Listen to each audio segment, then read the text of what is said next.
The Hour of the Time may be contacted at HOTT, that's H-O-T-T, P.O. Box 940, Eagar, spelled E-A-G-A-R, in the state of Arizona, 85925. Our phone number is 928-333-2942, and our website is www.houroftetime.com. The Hour of the Time Skills and Research Conference, the only program of its kind. At these week-long events, we are able to practice and utilize skills and research in a hands-on, face-to-face environment that cannot feasibly be conveyed via the website or the radio broadcast. Utilizing guest instructors and researchers who are specialists in their fields, we are able to harness their unique skills in a close environment to allow the student a better grasp of the subject matter. HOTT keeps the learning environment and attendance small, so that each individual is just that, an individual, rather than some nameless face in a crowd, as happens with many large-scale conventions. The HOTT Conference is a friendly place where freedom-loving peoples can gather to strengthen our network of like-minded individuals from all regions and walks of life. This allows for a restoration of our freedoms, critical thinking skills, and most importantly, offers a solution to the problems at hand rather than just talk and rhetoric. Here at the Hour of the Time Skills and Research Conference, we use proven learning techniques from the military and the best institutions from around the country.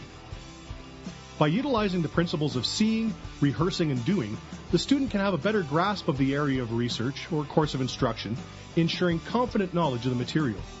This is by far one of the most significant aspects of the HOTT Conference. The student instructor now leaves prepared to return to their neighbors and communities and share this knowledge, expanding even more so the network of prepared and concerned individuals throughout this land where it matters the most, at the local level. We invite you to consider the Hour of the Time Skills and Research Conference and make the move to attend and become part of the solution.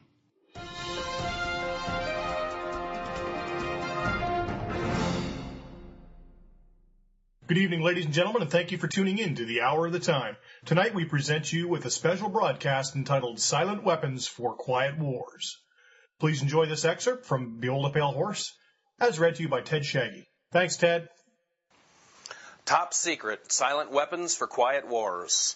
Operations Research Technical Manual TM, SW7905.1. Welcome aboard. This publication marks the 25th anniversary of the Third World War, called the Quiet War, being conducted using subjective biological warfare fought with silent weapons. This book contains an introductory description of this war, its strategies, and its weaponry. May 1979, number 74-1120. Security. It is patently impossible to discuss social engineering or the automation of a society, that is, the engineering of social automation systems, on a national or worldwide scale without implying extensive objectives of social control and destruction of human life, that is, slavery and genocide. This manual is in itself an analog declaration of intent. Such a writing must be secured from public scrutiny, otherwise it might be recognized as a technically formal declaration of domestic war. Furthermore, whenever any person or group of persons in a position of great power and with full knowledge and consent of the public uses such knowledge and methodologies for economic conquest, it must be understood that a state of domestic warfare exists between said person or group of persons and the public. The solution of today's problems requires an approach which is ruthlessly candid, with no agonizing over religious, moral, or cultural values. You have qualified for this project because of your ability to look at human society with cold objectivity, and yet analyze and discuss your observations and conclusions with others of similar intellectual capacity without the loss of discretion or humility. Such virtues are exercised in your own best interest. Do not deviate from them. Historical introduction. Silent weapon technology has evolved from operations research, a strategic and tactical methodology developed under the military management in England during World War II. The original purpose of operations research was to study the strategic and tactical problems of air and land defense with the objective of effective use of limited military resources against foreign enemies. It was soon recognized by those in positions of power that the same methods might be useful for totally controlling a society. But better tools were necessary. Social engineering requires the correlation of great amounts of constantly changing economic information. So a high-speed computerized data processing system was necessary, which could race ahead of the society and predict when society would arrive for capitulation. Relay computers were too slow, but the electronic computer invented in 1946 by J. Presper Eckert and John W. Mauchly filled the bill. The next breakthrough was the development of the simplex method of linear programming in 1947 by the mathematician George B. Dantzig. Then in 1948, the transistor, invented by J. Bardeen, W. H. Brattain, and W. Shockley, promised great expansion of the computer field by reducing space and power requirements. With these three inventions under their direction, those in positions of power strongly suspected that it was possible for them to control the whole world with the push of a button. Immediately, the Rockefeller Foundation got in on the ground floor by making a 4-year grant to Harvard College, funding the Harvard Economic Research Project for the study of the structure of the American economy. 1 year later, in 1949, the United States Air Force joined in. In 1952, the grant period terminated, and a high-level meeting of the elite was held to determine the next phase of social operations research. The Harvard Project had been very fruitful, as is borne out by the publication of some of its results in 1953, suggesting the feasibility of economic engineering. Engineered in the last half of the decade of the 1940s, the new quiet war machine stood, so to speak, in sparkling gold-plated hardware on the showroom floor by 1954. With the creation of the maser in 1954, the promise of unlocking unlimited sources of fusion atomic energy from the heavy hydrogen in seawater, and the consequent availability of unlimited social power was a possibility only decades away. The combination was irresistible. The Quiet War was quietly declared by the international elite at a meeting held in 1954. Although the silent weapons system was nearly exposed 13 years later, the evolution of the new weapon system has never suffered any major setbacks. This volume marks the 25th anniversary of the beginning of the Quiet War. Already this domestic war has had many victories on many fronts throughout the world. Political introduction. In 1954, it was recognized by those in positions of authority that it was only a matter of time, only a few decades, before the general public would be able to grasp and upset the cradle of power, for the very elements of the new silent weapon technology were as accessible for a public utopia as they were for providing a private utopia. The issue of primary concern, that of dominance, revolved around the subject of the energy sciences.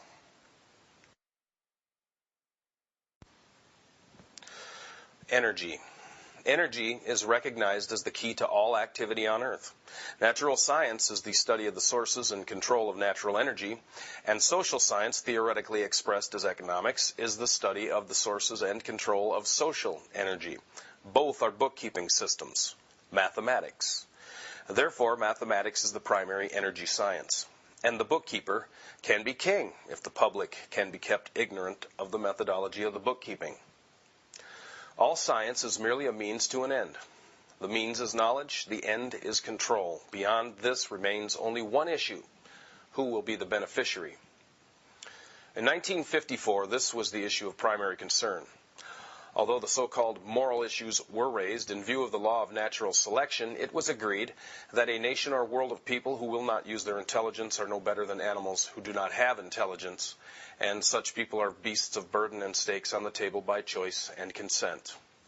Consequently, in the interest of future world order, peace, and tranquility, it was decided to privately wage a quiet war against the American public with an ultimate objective of permanently shifting the natural and social energy of the undisciplined and irresponsible many into the hands of the self-disciplined, responsible, and worthy few.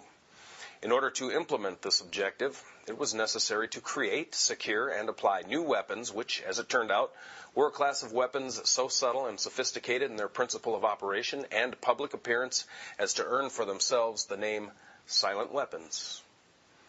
In conclusion, the objective of economic research as conducted by the magnates of capital and the industries of commodities and services is the establishment of an economy which is totally predictable and manipulatable. In order to achieve a totally predictable economy, the low-class elements of society must be brought under total control, must be housebroken, trained, and assigned a yoke and long-term social duties from a very early age before they have an opportunity to question the propriety of the matter.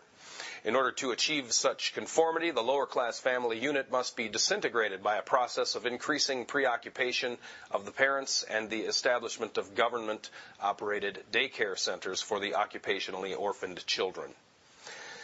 The quality of education given to the lower class must be of the poorest sort, so that the mote of ignorance isolating the inferior class from the superior class is and remains incomprehensible to the inferior class. With such an initial handicap, even bright lower-class individuals have little, if any, hope of extricating themselves from their assigned lot in life. This form of slavery is essential to maintain some measure of social order, peace, and tranquility for the ruling upper class.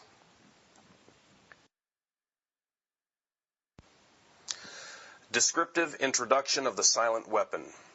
Everything that is expected from an ordinary weapon is expected from a silent weapon by its creators, but only in its own manner of functioning. It shoots situations instead of bullets, propelled by data processing instead of chemical reaction, originating from bits of data instead of grains of gunpowder, from a computer instead of a gun, operated by a computer programmer instead of a marksman, under the orders of a banking magnate instead of a military general. It makes no obvious explosive noises, causes no obvious physical or mental injuries, and does not obviously interfere with anyone's daily social life. Yet it makes an unmistakable noise, causes unmistakable physical and mental damage, and unmistakably interferes with the daily social life. That is, unmistakable to a trained observer, one who knows what to look for. The public cannot comprehend this weapon, and therefore cannot believe that they are being attacked and subdued by a weapon. The public might instinctively feel that something is wrong, but that is because of the technical nature of the silent weapon. They cannot express their feeling in a rational way or handle the problem with intelligence. Therefore, they do not know how to cry for help, do not know how to associate with others to defend themselves against it. When a silent weapon is applied gradually, the public adjusts to its presence and learns to tolerate its encroachment on their lives until the pressure, psychological via economic, becomes too great and they crack up. Therefore, the silent weapon is a type of biological warfare. It attacks the vitality, options, and mobility of the individuals of a society by knowing, understanding, manipulating, and attacking their sources of natural and social energy, and their physical, mental, and emotional strengths and weaknesses.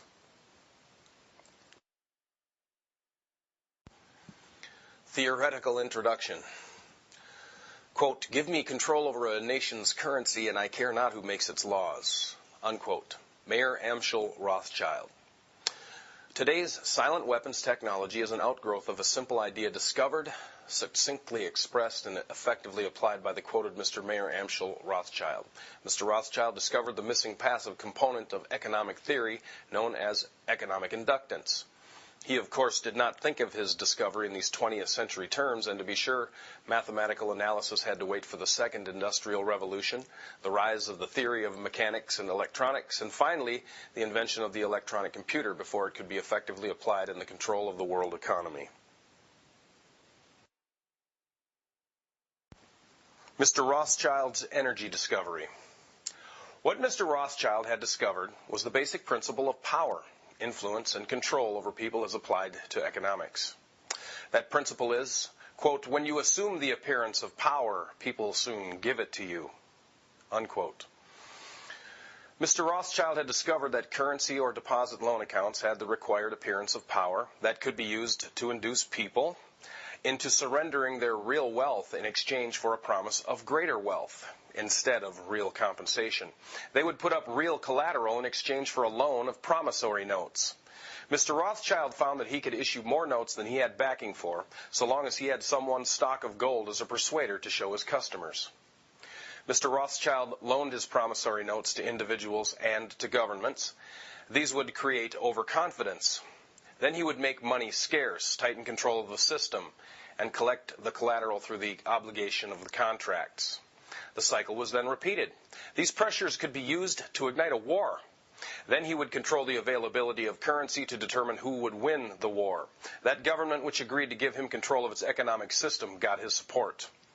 Collection of debts was guaranteed by economic aid to the enemy of the debtor. The profit derived from this economic methodology made Mr. Rothschild all the more able to expand his wealth. He found that the public greed would allow currency to be printed by government order beyond the limits of backing in precious metal or the production of goods and services.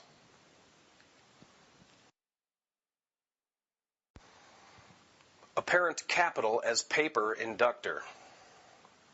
In this structure, credit, presented as a pure element called currency, has the appearance of capital, but is in effect negative capital.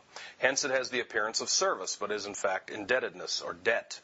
It is therefore an economic inductance instead of an economic capacitance, and if balanced in no other way, will be balanced by the negation of population through war, genocide. The total goods and services represent real capital called the gross national product. And currency may be printed up to this level and still represent economic capacitance. But currency printed beyond this level is subtractive, represents the introduction of economic inductance, and constitutes notes of indebtedness. War is therefore the balancing of the system by killing the true creditors, the public, which we have taught to exchange true value for inflated currency, and falling back on whatever is left of the resources of nature and regeneration of those resources.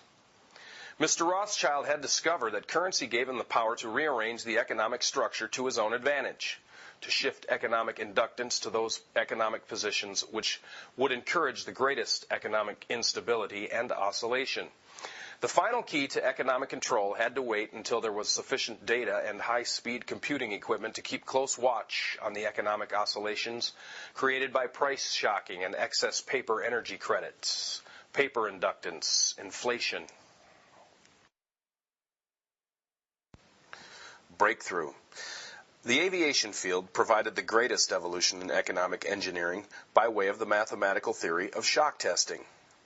In this process, a projectile is fired from an airframe on the ground, and the impulse of the recoil is monitored by vibration transducers connected to the airframe and wired to chart recorders.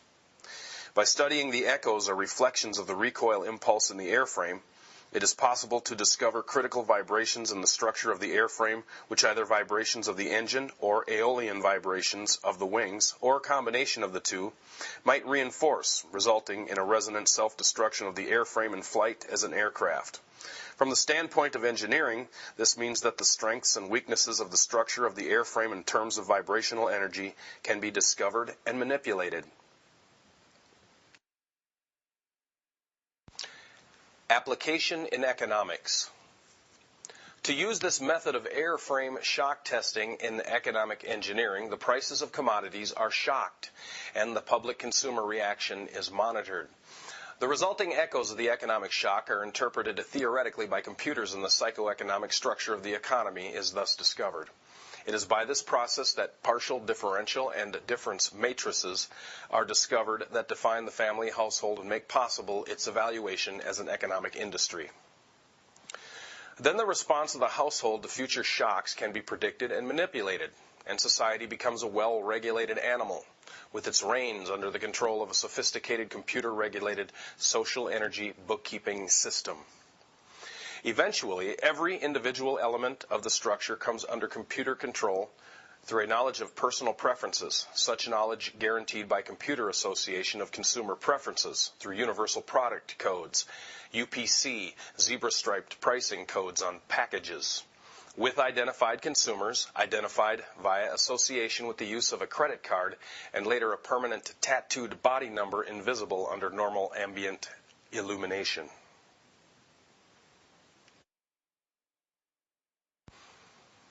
Summary. Economics is only a social extension of a natural energy system. It also has three passive components. Because of the distribution of wealth and the lack of communication and lack of data, this field has been the last energy field for which a knowledge of these three passive components has been developed. Since energy is the key to all activity on the face of the earth, it follows that in order to attain a monopoly of energy, raw materials, goods, and services, and to establish a world system of slave labor, it is necessary to have a first strike capability in the field of economics. In order to maintain our position, it is necessary that we have absolute first knowledge of the science of control over all economic factors and the first experience at engineering the world economy. In order to achieve such sovereignty, we must at least achieve this one end: that the public will not make either the logical or mathematical connection between economics and the other energy sciences or learn to apply such knowledge. This is becoming increasingly difficult to control because more and more businesses are making demands upon their computer programmers to create and apply mathematical models for the management of those businesses. It is only a matter of time before the new breed of private programmer will catch on to the far-reaching implications of the work begun at Harvard in 1948. The speed with which they can communicate their warning to the public will largely depend on how effective we have been at controlling the media, subverting education, and keeping the public distracted with matters of no real importance. The economic model. Economics, as a social energy science, has as a first objective the description of the complex way in which any given unit of resources is used to satisfy some economic want. This first objective, when it is extended to get the most product from the least or limited resources, comprises that objective of general military and industrial logistics known as operations research. The Harvard Economic Research Project was an extension of World War II operations research. Its purpose was to discover the science of controlling an economy, at first the American economy and then the world economy. It was felt that with sufficient mathematical foundation and data, it would be nearly as easy to predict and control the trend of an economy as to predict and control the trajectory of a projectile. Such has proven to be the case. Moreover, the economy has been transformed into a guided missile on target. The immediate aim of the Harvard project was to discover the economic structure, what forces change that structure, how the behavior of the structure can be predicted, and how it can be manipulated. What was needed was a well-organized knowledge of the mathematical structures and interrelationships of investment, production, distribution, and consumption. To make a short story of it all, it was discovered that an economy obeyed the same laws as electricity, and that all of the mathematical theory and practical and computer know-how developed for the electronic field could be directly applied in the study of economics. This discovery was not openly declared, and its more subtle implications were and are kept a closely guarded secret. For example, that in an economic model, human life is measured in dollars, and that the electric spark generated when opening a switch connected to an active inductor is mathematically analogous to the initiation of war. The greatest hurdle which theoretical economists faced was the accurate description of the household as an industry. This is a challenge because consumer purchases are a matter of choice, which in turn is influenced by income, price, and other economic factors. This hurdle was cleared in an indirect and statistically approximate way by an application of shock testing to determine the current characteristics, called current technical coefficients, of a household industry. Finally, because problems in theoretical electronics can be translated very easily into problems of theoretical electronics, and the solution translated back again, it follows that only a book of language translation and concept definition needed to be written for economics. The remainder could be gotten from standard works on mathematics and electronics. This makes the publication of books on advanced economics unnecessary and greatly simplifies project security. Industrial diagrams. An ideal industry is defined as a device which receives value from other industries in several forms and converts them into one specific product for sales and distribution to other industries. It has several inputs and one output. What the public normally thinks of as one industry is really an industrial complex, where several industries under one roof produce one or more products. 3 industrial classes. Industries fall into 3 categories or classes by type of output. Class number 1, capital. Class number 2, goods. Class number 3, services. Class number 1 industries exist at 3 levels.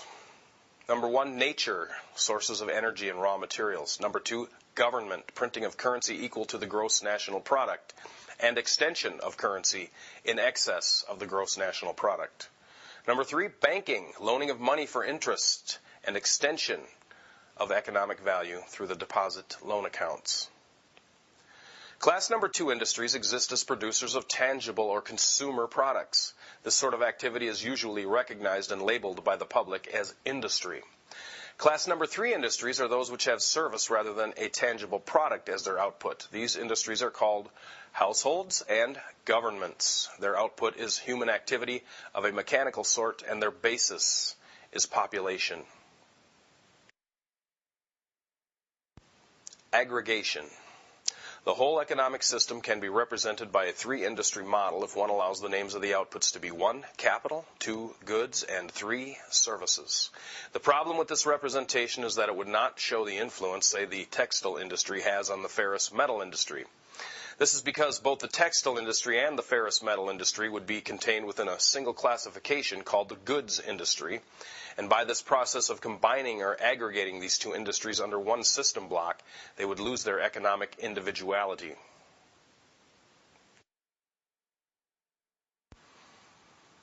The E model. A national economy consists of simultaneous flows of production, distribution, consumption, and investment. If all of these elements, including labor and human functions, are assigned a numerical value, in like units of measure, say $1939, then this flow can be further represented by a current flow in an electronic circuit, and its behavior can be predicted and manipulated with useful precision. The 3 ideal passive energy components of electronics, the capacitor, the resistor, and the inductor, correspond to the 3 ideal passive energy components of economics, called the pure industries of capital, goods, and services, respectively. Economic capacitance represents the storage of capital in one form or another. Economic conductance represents the level of conductance of materials for the production of goods. Economic inductance represents the inertia of economic value in motion. This is a population phenomenon known as services. Economic inductance. An electrical inductor, for example a coil or wire, has an electric current as its primary phenomenon and a magnetic field as its secondary phenomenon. Corresponding to this, an economic inductor has a flow of economic value as its primary phenomenon and a population field as its secondary field phenomenon of inertia. When the flow of economic value diminishes, the human population field collapses in order to keep the economic value flowing.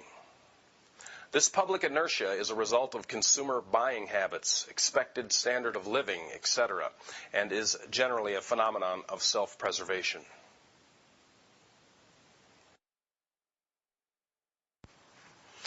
Time flow relationships and self-destructive oscillations. An ideal industry may be symbolized electronically in various ways. The simplest way is to represent a demand by a voltage and a supply by a current. When this is done, the relationship between the 2 becomes what is called an admittance, which can result from 3 economic factors: 1, foresight flow; 2, present flow; and 3, hindsight flow. Foresight flow is the result of that property of living entities to cause energy, such as food, to be stored for a period of low energy, for example during a winter season. It consists of demands made upon an economic system for that period of low energy. In a production industry, it takes several forms, one of which is known as production stock or inventory. In electronic symbology, the specific industry demand is represented by capacitance, and the stock or resource is represented by a stored charge. Satisfaction of an industry demand suffers a lag because of the loading effect of inventory priorities. Present flow ideally involves no delays. It is, so to speak, input today for output today, a hand-to-mouth flow. In electronic symbology, this specific industry demand is represented by a conductance, which is then a simple economic valve. Hindsight flow is known as habit or inertia. In electronics, this phenomenon is the characteristic of an inductor, in which a current flow creates a magnetic field, which, if the current begins to diminish, collapse to maintain the current. Other large alternatives to war as economic inductors or economic flywheels are an open-ended social welfare program, or an enormous but fruitful open-ended space program. The problem with stabilizing the economic system is that there is too much demand on account of 1, too much greed, and 2, too much population. This creates excessive economic inductance, which can only be balanced with economic capacitance. The social welfare program is nothing more than an open-ended credit balance system which creates a false capital industry to give non-productive people a roof over their heads and food in their stomachs. This can be useful, however, because the recipients become state property in return for the gift, a standing army for the elite. For he who pays the piper picks the tune. Those who get hooked on the economic drug must go to the elite for a fix. In this, the method of introducing large amounts of stabilizing capacitance is borrowing on the future credit of the world. This is a fourth law of motion, on set, and consists of performing an action and leaving the system before the reflected reaction returns to the point of action, a delayed reaction. The means of surviving the reaction is by changing the system before the reaction can return. By this means, politicians become more popular in their own time, and the public pays later. In fact, the measure of such a politician is the delay time. The same thing is achieved by a government by printing money beyond the limit of the gross national product, an economic process called inflation. This puts a large quantity of money into the hands of the public and maintains a balance against their greed, creates a false self-confidence in them, and for a while stays the wolf from the door. They must eventually resort to war to balance the account, because war ultimately is merely the act of destroying the creditor, and the politicians are the publicly hired hitmen that justify the act to keep the responsibility and blood off the public conscience. If the people really cared about their fellow man, they would control their appetites, so that they would not have to operate on a credit or welfare social system which steals from the worker to satisfy the bum. Since most of the general public will not exercise restraint, there are only two alternatives to reduce the economic inductance of the system. 1, let the populace bludgeon each other to death in war, which will only result in a total destruction of the living earth. 2, take control of the world by the use of economic silent weapons in a form of quiet warfare, and reduce the economic inductance of the world to a safe level by a process of benevolent slavery and genocide. The latter option has been taken as the obviously better option. At this point, it should be crystal clear to the reader why absolute secrecy about the silent weapons is necessary. The general republic refuses to improve its own mentality and its faith in its fellow man. It has become a herd of proliferating barbarians and, so to speak, a blight upon the face of the earth. They do not care enough about economic science to learn why they have not been able to avoid war despite religious morality, and their religious or self-gratifying refusal to deal with earthly problems renders the solution of earthly problems unreachable to them. It is left to those few who are truly willing to think and survive as the fittest to survive, to solve the problem for themselves as the few who really care. Otherwise, exposure of the silent weapon would destroy our only hope of preserving the seed of the future true humanity. The household industry. The industries of finance, manufacturing, and government, real counterparts of pure industries of capital goods and services, are easily defined because they are generally logically structured. Because of this, their processes can be described mathematically and their technical coefficients can be easily deduced. This, however, is not the case with the service industry known as the household industry. Household models. The problem which a theoretical economist faces is that the consumer preferences of any household is not easily predictable, and the technical coefficients of any one household tend to be a nonlinear, very complex and variable function of income, prices, etc. Computer information derived from the use of the Universal Product Code in conjunction with credit card purchase as an individual household identifier could change the state of affairs. But the UPC method is not yet available on a national or even a significant regional scale. To compensate for this data deficiency, an alternate indirect approach of analysis has been adopted known as economic shock testing. This method, widely used in the aircraft manufacturing industry, develops an aggregate statistical sort of data. Applied to economics, this means that all of the households in one region or in the whole nation are studied as a group or class rather than individually. And the mass behavior rather than the individual behavior is used to discover useful estimates of the technical coefficients governing the economic structure of the hypothetical single household industry. One method of evaluating the technical coefficients of the household industry depends upon shocking the prices of a commodity and noting the changes in the sales of all the commodities.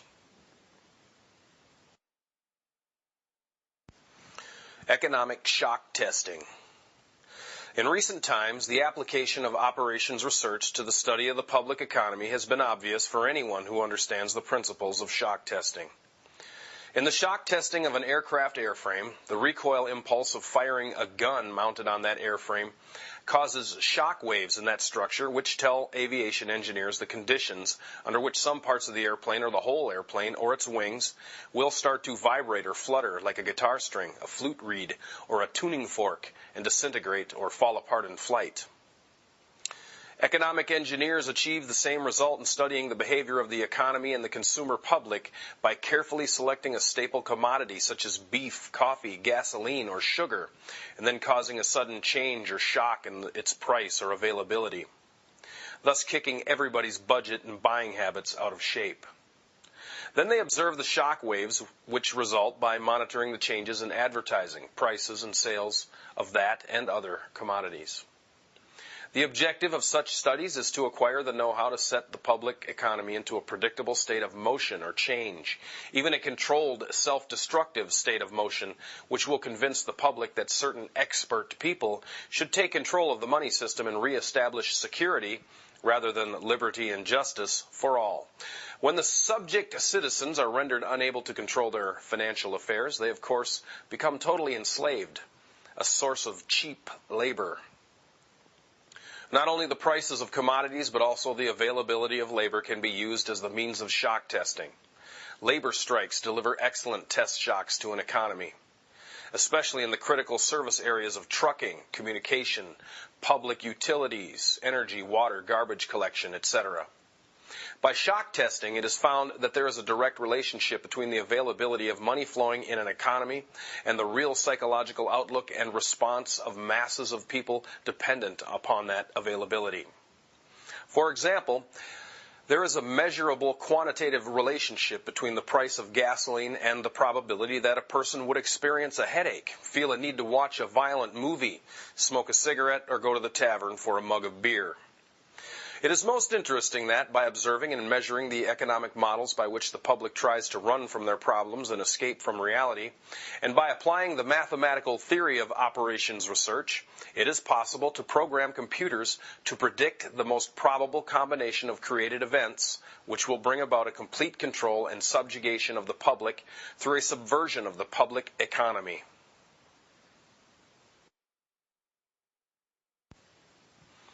Introduction to economic amplifiers. Economic amplifiers are the active components of economic engineering. The basic characteristic of any amplifier, mechanical, electrical, or economic, is that it receives an input control signal and delivers energy from an independent energy source to a specified output terminal in a predictable relationship to that input control signal. The simplest form of an economic amplifier is a device called advertising. If a person is spoken to by a TV advertiser as if he were a 12-year-old, then, due to suggestibility, he will, with a certain probability, respond or react to that suggestion with the uncritical response of a 12-year-old, and will reach into his economic reservoir and deliver its energy to buy that product on impulse when he passes it in the store. An economic amplifier may have several inputs and output. Its response might be instantaneous or delayed. Its circuit symbol might be a rotary switch if its options are exclusive, qualitative, go or no-go, or it might have its parametric input-output relationships specified by a matrix with internal energy sources represented. Whatever its form might be, its purpose is to govern the flow of energy from a source to an output sink in direct relationship to an input control signal. For this reason, it is called an active circuit element or component. Economic amplifiers fall into classes called strategies, and in comparison with electronic amplifiers, the specific internal functions of an economic amplifier are called logistical instead of electrical. Therefore, economic amplifiers not only deliver power gain, but also, in effect, are used to cause changes in the economic circuitry.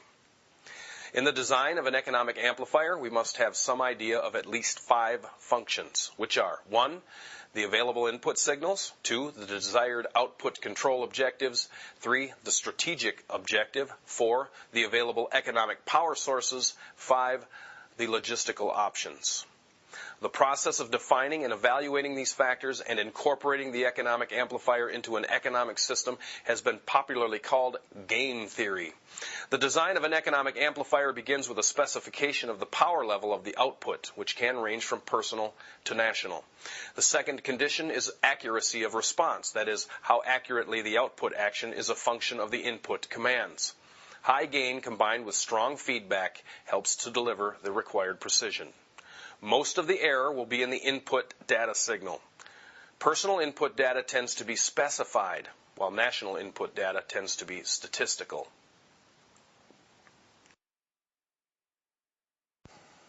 Short list of inputs.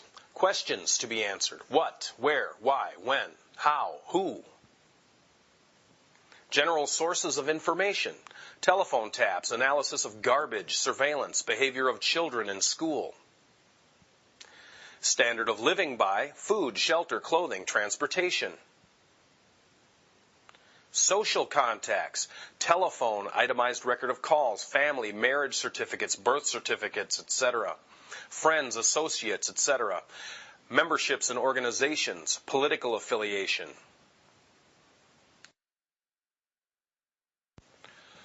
The personal paper trail. Personal buying habits, that is, personal consumer preferences. Checking accounts, credit card purchases, tagged credit card purchases, the credit card purchase of products bearing the UPC or Universal Product Code. Assets, checking accounts, savings accounts, real estate, business, automobile, etc., safety deposit at bank, stock market. Liabilities, creditors, enemies, loans. Government sources, welfare, Social Security, USDA surplus food, doles, grants, subsidies. Principle of this ploy, the citizen will almost always make the collection of information easy if he can operate on the free sandwich principle of eat now and pay later. Government sources, via intimidation, Internal Revenue Service, OSHA, census, etc. Other government sources, surveillance of U.S. mail. Habit patterns, programming. Strengths and weaknesses, activities, sports, hobbies, etc. Fear, anger, etc. Crime record, hospital records, drug sensitivities, reaction to pain, etc. Psychiatric records, fears, angers, disgusts, adaptability, reactions to stimuli. Violence, suggestibility or hypnosis, pain, pleasure, love, and sex. Methods of coping, of adaptability, behavior. Consumption of alcohol, consumption of drugs, entertainment, religious factors influencing behavior, other methods of escaping from reality. Payment modus operandi, pay on time, etc. Payment of telephone bills, energy purchases, water purchases, repayment of loans, house payments, automobile payments, payments on credit cards. Political sensitivity, beliefs, contacts, positions, strengths, weaknesses, projects, activities. Legal inputs, behavioral control, excuses for investigation, search, arrest, or employment of force to modify behavior.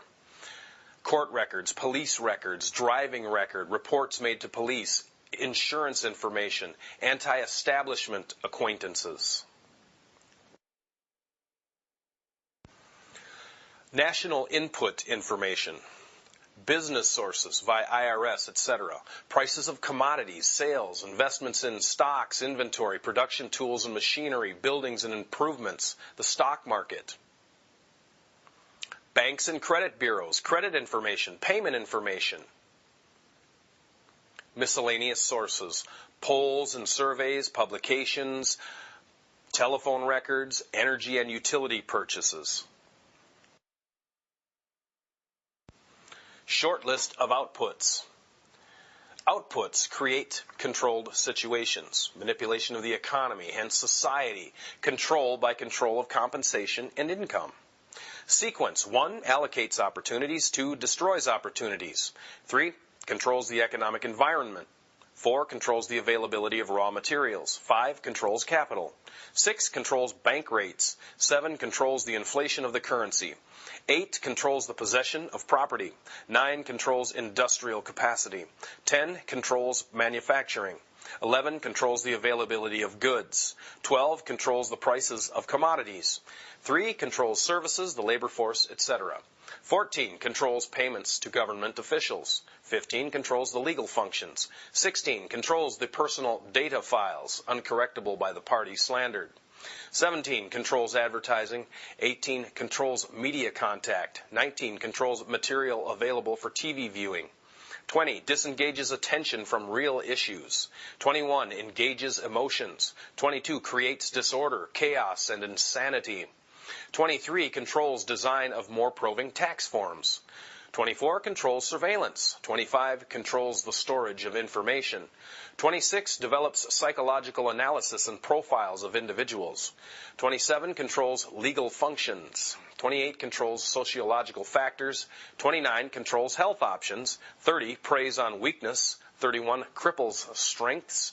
32. Leeches wealth and substance. Table of strategies. Do this to get this. Keep the public ignorant to get less public organization. Maintain access to control points for feedback to get required reaction to outputs. Create preoccupation to get lower defenses. Attack the family unit to control the education of the young. Give less cash and more credit and doles to get more self-indulgence and more data. Attack the privacy of the church to destroy faith in this sort of government. Social conformity to get computer programming simplicity. Minimize the tax protest to get maximum economic data, minimum enforcement problems. Stabilize the consent to get simplicity coefficients. Tighten control of variables to get simpler computer input data, greater predictability. Establish boundary conditions to get problem simplicity, solutions of differential and difference equations. Proper timing to get less data shift and blurring. Maximize control to get minimum resistance to control. Collapse of currency to destroy the faith of the American people in each other.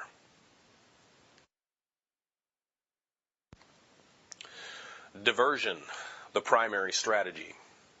Experience has proven that the simplest method of securing a silent weapon and gaining control of the public is to keep the public undisciplined and ignorant of the basic system principles on the one hand, while keeping them confused, disorganized, and distracted with matters of no real importance on the other hand.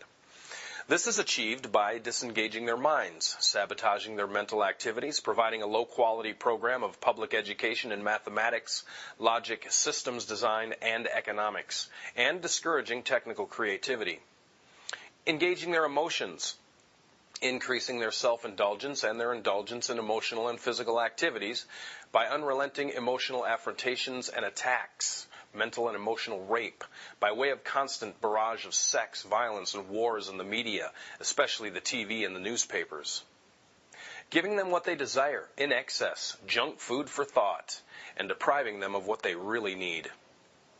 Rewriting history and law and subjecting the public to the deviant creation, thus being able to shift their thinking from personal needs to the highly fabricated outside priorities. These preclude their interest in and discovery of the silent weapons of social automation technology. The general rule is that there is a profit in confusion. The more confusion, the more profit. Therefore, the best approach is to create problems and then offer solutions. Diversion summary. Media keep the adult public attention diverted away from the real social issues and captivated by matters of no real importance. Schools keep the young public ignorant of real mathematics, real economics, real law, and real history. Entertainment keep the public entertainment below a 6th grade level. Work keep the public busy, busy, busy with no time to think, back on the farm with the other animals. Consent, the primary victory. A silent weapons system operates upon data obtained from a docile public by legal but not always lawful force. Much information is made available to silent weapons systems programmers through the Internal Revenue Service. This information consists of the enforced delivery of well-organized data contained in federal and state tax forms collected, assembled, and submitted by slave labor provided by taxpayers and employers. Furthermore, the number of such forms submitted to the IRS is a useful indicator of public consent, an important factor in strategic decision-making. Other data sources are given in the short list of inputs. Consent coefficients, numerical feedback indicating victory status. Psychological basis, when the government is able to collect tax and seize private property without just compensation, it is an indication that the public is ripe for surrender and is consenting to enslavement and legal encroachment. A good and easily quantified indicator of harvest time is the number of public citizens who pay income tax despite an obvious lack of reciprocal or honest service from the government. Amplification energy sources. The next step in the process of designing an economic amplifier is discovering the energy sources. The energy sources which support any primitive economic system are, of course, a supply of raw materials and the consent of the people to labor and consequently assume a certain rank, position, level, or class in the social structure, that is, to provide labor at various levels in the pecking order. Each class, in guaranteeing its own level of income, controls the class immediately below it, hence preserves the class structure. This provides stability and security, but also government from the top.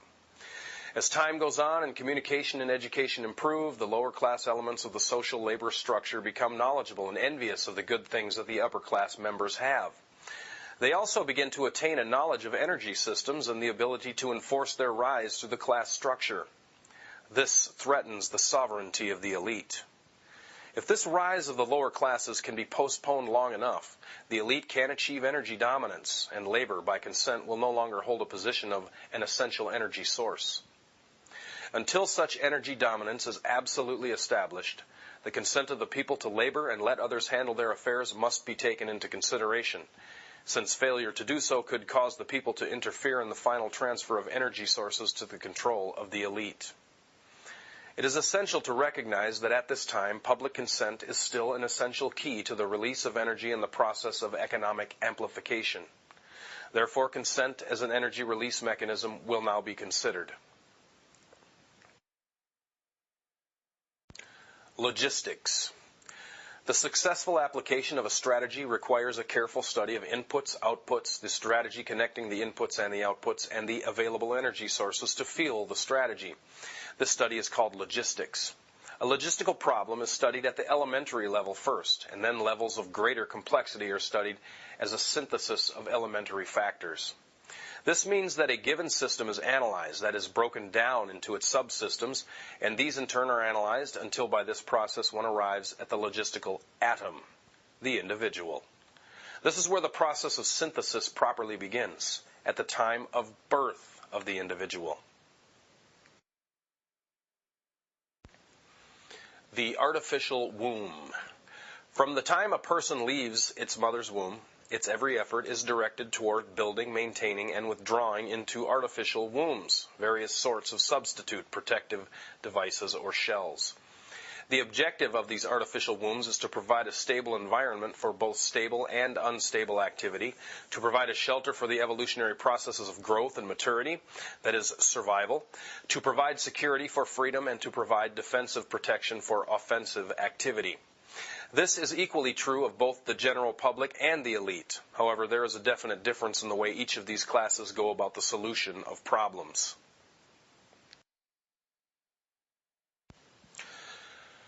The political structure of a nation. Dependency. The primary reason why the individual citizens of a country create a political structure is a subconscious wish or desire to perpetuate their own dependency relationship of childhood. Simply put, they want a human god to eliminate all risk from their life, pat them on the head, kiss their bruises, put a chicken on every dinner table, clothe their bodies, tuck them into bed at night, and tell them that everything will be all right when they wake up in the morning. This public demand is incredible, so the human god, the politician, meets incredibility with incredibility by promising the world and delivering nothing. So who is the bigger liar, the public or the godfather? This public behavior is surrender born of fear, laziness, and expediency.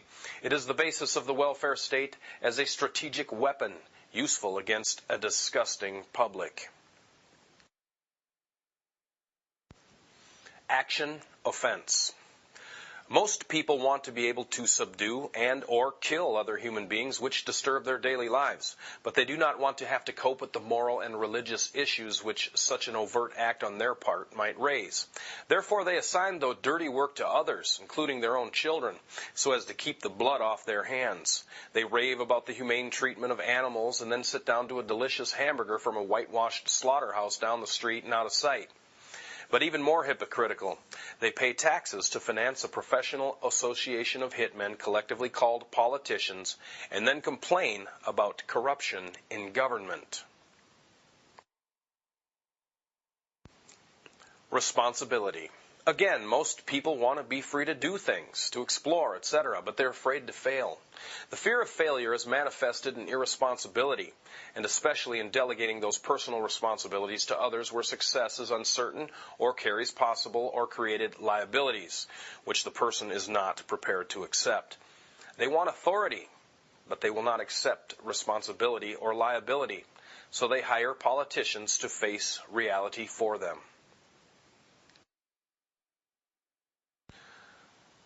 Summary.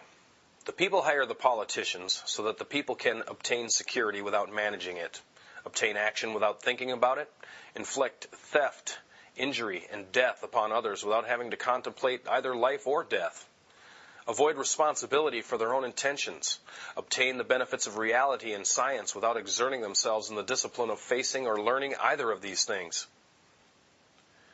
They give the politician the power to create and manage a war machine to provide for the survival of the nation womb, prevent encroachment of anything upon the nation womb, destroy the enemy who threatens the nation womb, destroy the citizens of their own country who do not conform for the sake of the stability of the nation womb.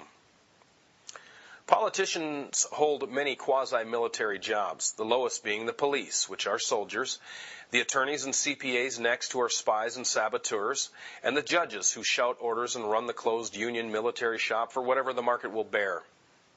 The generals are industrialists. The presidential level of commander-in-chief is shared by the international bankers. The people know that they have created this farce and financed it with their own taxes, but they would rather knuckle under than be the hypocrite.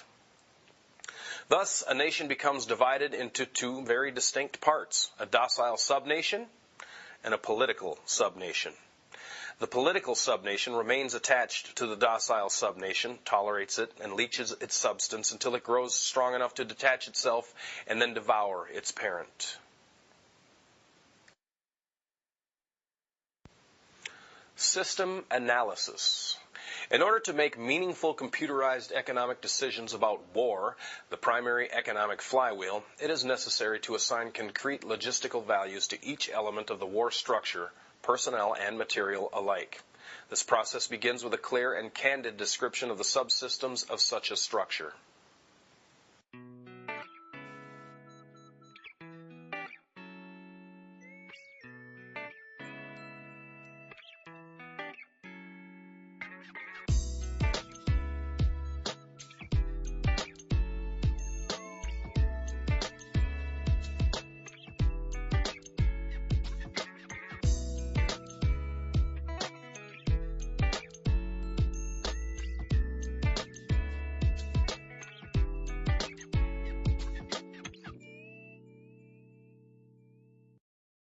The Hour of the Time may be contacted at HOTT, that's H-O-T-T, P.O. Box 940, Eagar, spelled E-A-G-A-R, in the state of Arizona, 85925.